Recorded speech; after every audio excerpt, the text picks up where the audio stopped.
Saluran darah merupakan sumber kehidupan kerana ia membolehkan darah mengangkut oksigen, nutrien, hormon dan sisa buangan badan sepanjang hayat kita. Jumlah kepanjangan saluran darah secara purata ialah 160,000 kilometer.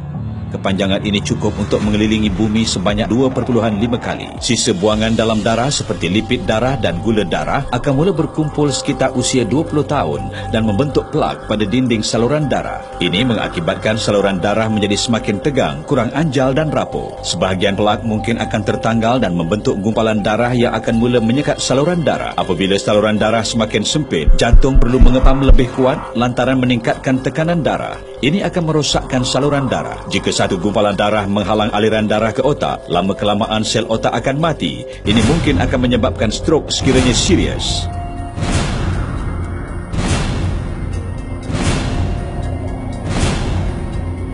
Jika satu gumpalan darah menghalang aliran darah ke jantung, ini mungkin mengakibatkan masalah jantung. Jika anda gagal membaiki gangguan ini dalam masa 3 jam, 90% sel jantung akan kekurangan oksigen dan akhirnya membawa maut.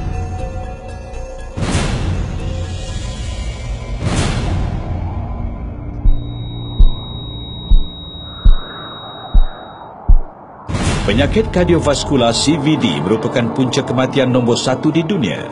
1 daripada 4 kematian di hospital kerajaan disebabkan oleh penyakit jantung atau strok. Bagaimana kita boleh melancarkan peredaran darah yang tidak tersekat? 1. Penggunaan ubat-ubatan seperti penyekat ACE yang mengembangkan saluran darah atau aspirin untuk mencairkan darah. 2. Pembedahan angioplasti. Pakar bedah mengebaskan kulit di kawasan groin. Beliau memasukkan satu tiub pandu melalui saluran darah pada kawasan tersebut dan menggerakkannya ke saluran darah yang tersumbat. Kemudian, satu kateter dengan stent tertutup yang mengelilingi satu belon kempis diletakkan pada tiub pandu lalu dimasukkan ke dalam arteri yang sempit. Setelah posisi ditetapkan, belon tersebut dikembung untuk mengembangkan stent dan memperluas arteri lantas memulihkan aliran darah. Disebabkan stent telah tetap pada tempatnya, belon berkenaan dikempis dan dikeluarkan, meninggalkan stent untuk menyokong arteri supaya terbuka secara tetap. 3. Pembedahan pintasan. Pakar bedah akan membuat suatu insisi dan memotong sternum. Sangkar rusuk digerakkan ke jantung dan pesakit berkenaan tersambung pada satu mesin jantung peparu. Pakar bedah kemudian memotong satu saluran darah yang sihat dari kaki pesakit dan mencantumkan salah satu penghujung saluran darah ini ke arteri. Manakala satu penghujung lagi dijahit ke arteri yang sama di atas kawasan penyumbatan dan ini akan mengalirkan darah di sekitar penyumbatan. Selepas pembedahan, kejutan elektrik yang ringan mungkin digunakan untuk mengejutkan jantung. Apakah penyelesaian alternatif semula jadi yang tidak memerlukan ubat-ubatan, pembedahan dan tanpa risiko?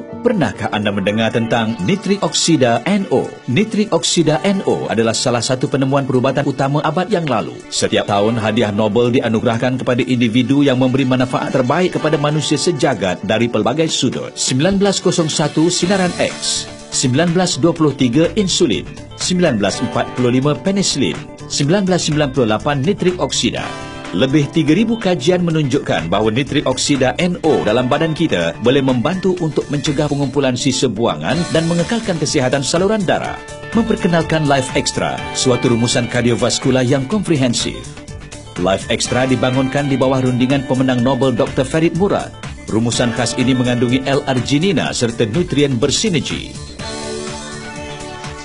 L-arginina merupakan bahan api penting yang diperlukan untuk penghasilan nitrik oksida. Saiz molekul nitrik oksida sangat halus. Ia dapat membantu untuk 1.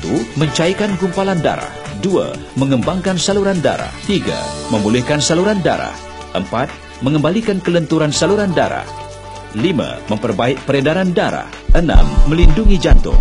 Life Extra dihasilkan di kilang GMP dan disahkan halal. Life Extra tiada kesan sampingan, tanpa hormon, tanpa bahan kimia.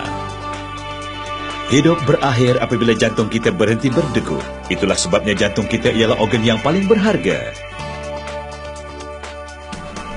Menjaga jantung anda hari ini dengan Life Extra, rumusan yang berdasarkan penyelidik laureat Nobel.